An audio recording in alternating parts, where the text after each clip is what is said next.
ये बताओ किडनी निकलवाई क्यों थी? तो बोले थे कि कैंसर बन रहा है, पूरा निकालना पड़ेगा, रिमूव करना पड़ेगा। तो किडनी निकलवा तो लिया आपने, फिर क्यों कैंसर आया? 36 साल की उम्र में किडनी निकाल दी और आप बता दिया कि आपकी लंग्स में कैंसर है। तो मांस बढ़ गया है, कैंसर बन रहा है, इसको निकालना पड़ेगा।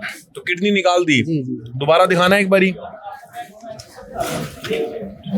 तो दोस्तों देख सकते हैं आप, इस तरह से किडनी निकाल दी और किडनी निकालने के बाद ठीक हो गए आप? नहीं सर। फिर क्या हुआ? सर उसके बाद जैसे CCT 3 महीना बाद करवाए तो फिर लंग्स में दिक्कत आने लगा, मतलब तो लंग्स निकलवा दो। डॉट से दिखने लगा तो बोले। लंग्स निकलवा लो। फिर मैं यहाँ आया, डॉक्टरों ने फिर CCT पेट CT करवाया तो फिर कीमो का सजेशन दे रहे थे। ये बताओ किडनी निकलवाई क्यों थी? तो बोले थे कि कैंसर बन रहा है, पूरा निकालना पड़ेगा, रिमूव करना पड़ेगा। तो किडनी निकलवा तो लिया आपने, फिर क्यों कैंसर आया? फिर वही पता नहीं सर। तो ऐसे कितनों की किडनी निकल चुकी है ये कह के कि कैंसर आ रहा है।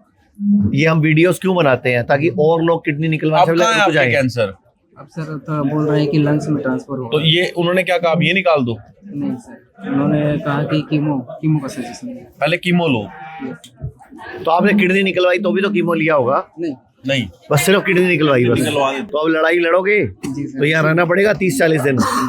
30-40 दिन रहना पड़ेगा और फिर दोबारा भी आना पड़ेगा। जी सर, आएंगे। 2-4 बार 6 बार आना पड़ेगा।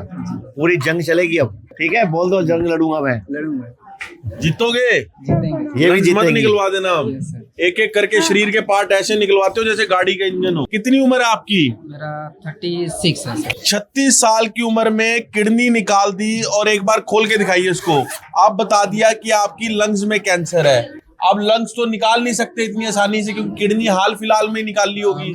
मई में निकाल ली है। ये बताओ लोगों को कि कुछ भी निकलवाने के बाद आप जो सोचते हो ना कि आपने कैंसर को हरा दिया, तो आप बेवकूफ बन गए। क्योंकि कैंसर ऐसे नहीं हारता। आपने किडनी निकलवाई, बॉडी में कैंसर आया क्यों था, वो कारण कहाँ है?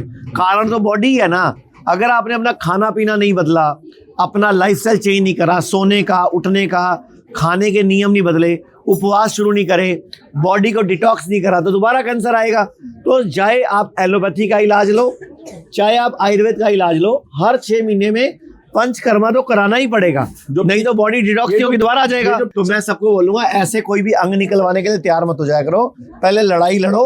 अगर वो लड़ाई नहीं जीत पाओ तो एलोपैथी में जाएंगे, अपन हेल्प लेंगे उनकी। लेकिन पहले आप आयुर्वेद में, नेचुरोपैथी में आओ, ताकि डाइट ठीक करके अगर बॉडी ठीक होती है, उपवास करके बॉडी ठीक होती है, पंचकर्मा करके बॉडी ठीक होती है, तो पहले वो रास्ता चुनना है हमने। लोग कहते हैं आयुर्वेद गंभीर बीमारियों का इलाज नहीं कर सकता, लेकिन अगर पूरे भारत में कोई गंभीर बीमारी से परेशान है तो आयुर्वेद को ट्राई करने तो आ सकते हो ना।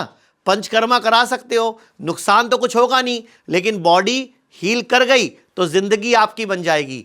और सभी प्रकार के हेल्थ इंश्योरेंस हमारे 120 सेंटरों पर चलते हैं।